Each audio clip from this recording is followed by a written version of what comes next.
Thank you friends.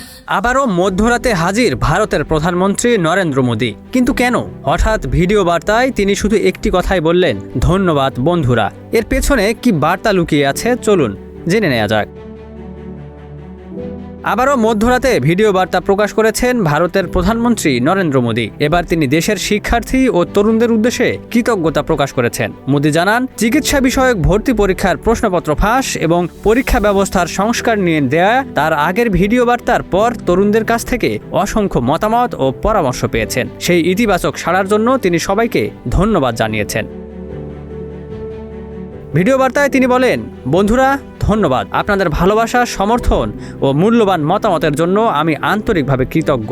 আশা করি আমাদের এই সম্পর্ক ভবিষ্যতেও আরও দৃঢ় হবে।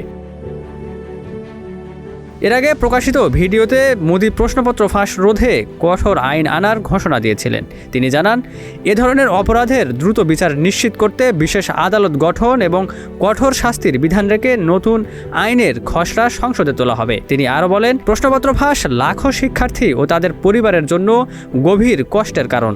এ ঘটনায় জড়িতদের বিরুদ্ধে ব্যবস্থা নেওয়া হয়েছে, বহু অভিযুক্তকে গ্রেফতারও করা হয়েছে এবং প্রায় 22 লাখ শিক্ষার্থীকে পুনরায় পরীক্ষার সুযোগ দেওয়া হয়েছে। এখন নজর থাকবে সরকার ঘোষিত নতুন আইন কত দ্রুত কার্যকর হয় এবং তা প্রশ্নপত্র ফাঁসের মতো অপরাধ ঠেকাতে কতটা ভূমিকা রাখতে পারে। Ekramuzzaman, news flash 71।